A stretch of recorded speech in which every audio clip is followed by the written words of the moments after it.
Retro Red here, coming at you with a review video. Today is March 8th, 2017.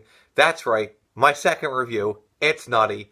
We're going to review Resident Evil Biohazard on the PlayStation 4/VR. Game also came out on the Xbox One, and I also believe it came out on the PC as well. This has been known as Resident Evil 7, the seventh installment in the numbered part of the franchise.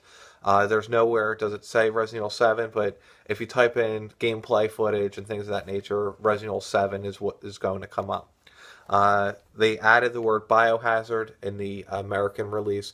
That is the Japanese name for the game. In the comments down below, let me know what your guys' thoughts were if you've played the game, what your opinions are when you watched gameplay footage if you've never played the game.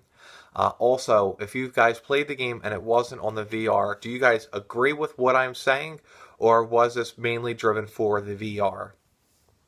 I played this with my sister-in-law. We literally took turns playing the game, basically an hour and a half or 2 hours on the VR while the other person's watching on the TV, helping. She likes games that sort of have like puzzle elements to it. She's played Resident Evil 5 and 6. I'm a huge Resident Evil fan. I've beaten almost every single one of them. I beat all the numbered games inside and out, backwards and forwards. Resident Evil 2, I can't remember how many times I've beaten that game. But like I said, in the comments down below, let me know what your guys' opinions were on this one. I'm also at the end of this video going to give you my guideline on where I put this game in the Resident Evil franchise. Alright, we're going to talk about gameplay first. What game is good or bad? Gameplay is going to determine that. The controls for the VR. We're going to talk about just VR. I only played this game on the VR. I did beat the game, so I do know everything about the game. I've played the game long enough to, give my personal opinion. Controls. For the VR, once it's on your head, you're all set up, ready to go. They have a look feature, basically, so you can look around, basically a 180 view. Yeah, 180. And you're able to look up, down, left, right, which I thought was fucking amazing. I thought that was a really cool feature, so you can really examine the room like you're basically in the room. When you're shooting an enemy, you actually have to physically look at the enemy instead of doing the aiming. If you wanted to use the aim feature, you could use the aim feature, which was the left trigger. But if you didn't want to do that, you literally just had to look at where you wanted to fire and fire, which I thought was a really cool concept for the game. With that being said, when playing the game, if you're in the room and you're looking the wrong way and you want to look a different way before you're walking, you have to sort of center yourself with the right analog stick. And instead of it being a smooth, full motion where you just literally hit the analog stick whatever direction you wanted and your character responded completely, it was sort of like a jerk turn. You hit the analog right, hit the analog left, and he jumped like this instead of it being a smooth motion. For that, my sister-in-law gave the controls a 6 out of 10. She also didn't like the aiming of looking. I personally like the aiming of the looking when firing, so I gave the controls a 7.5 out of 10, but definitely the right analog feature could have been a little bit smoother. Had that feature been fully fluent and not as jumpy and glitchy, the controls would have been much better, which would make the game much more enjoyable while playing. Okay, graphics. On the VR, graphics were a little bit lower quality. I don't know if the VR resolution is as high as the resolution on my television. I'm not one of those buff guys. I just know that when I had the VR on, it was a little bit more grainily and pixelated, a little bit more than on my big screen TV. I don't know if that's a transfer issue. I don't know the answer to that. I could have just been a dumbass and not had the VR on properly. I mean, that's definitely possible as well. Graphics, 8 out of 10. That's the only reason why it didn't get a perfect 10 out of 10. Music. My sister-in-law also gave the graphics an 8 out of 10 for the same reasons. Music, we both agreed. Definitely 10 out of 10. We thought that the suspense really built up when you're playing the game and entering the creepy sounds and the elements and the faint zombies in the background. We all thought that was really, really good. Story. The story was pretty shitty, in my opinion.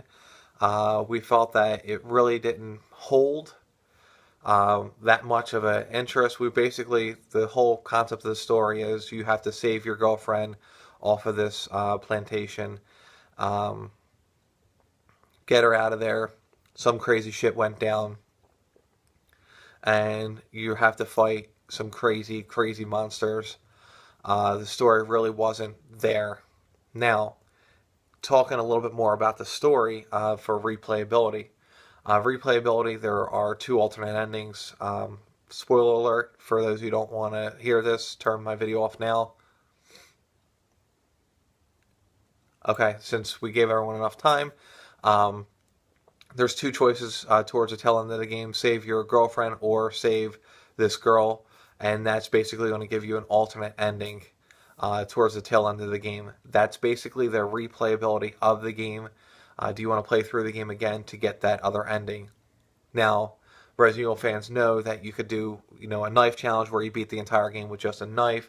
You can do a no items challenge. You could do other little challenges. But for me personally, I don't feel like I want to play this game over and over and over again because the game wasn't as good as I was expecting it to be, but it was definitely better than what I've played for Resident Evils in the past. I mean, it was a million times better. Back onto replayability. There are a few things in the game that once you beat it, you unlock a hard mode, which basically hard mode doubles the enemies and increases their defenses a little bit, which really doesn't.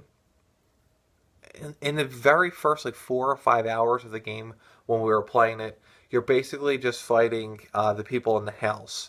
There was no real zombie elements. In the last 35-40 minutes, there was more action in the last 35-40 minutes of this game than there was for the first. And when I'm saying 35-45 minutes, we played the game for, I think our time was 13 or 14 hours.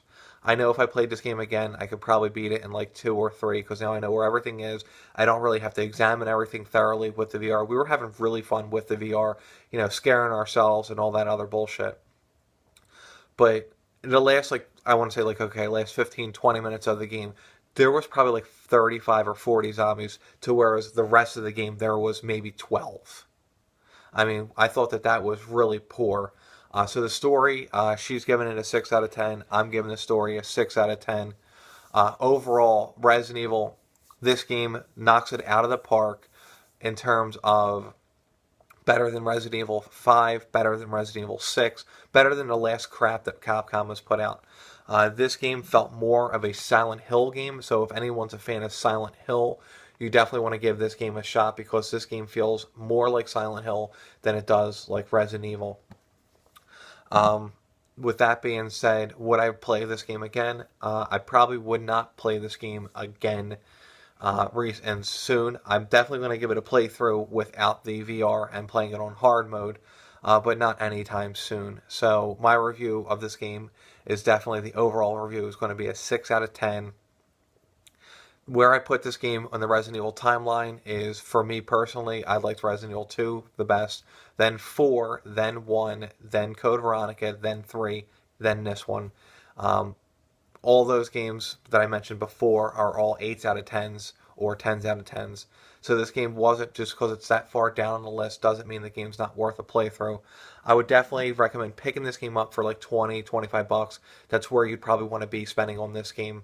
You'll definitely, if you're somebody who plays the game very thoroughly, you'll get 10 hours of enjoyment. If you're somebody who likes to speedrun stuff, I checked and did some speedrun times. As soon as I beat the game, we checked for alternate endings. There's only 2. We checked to see how fast people are capable of beating the game. The world record right now is 1 hour and 33 minutes. But still, the game's got a lot of action, a lot of suspense. It's still worth a playthrough, but like I said, $20-30 is probably where you want to be on this game. Don't forget, leave the comments down below. Do you guys agree with what I'm saying? Do you think I'm completely crazy? Give me the thumbs up. Thanks for watching.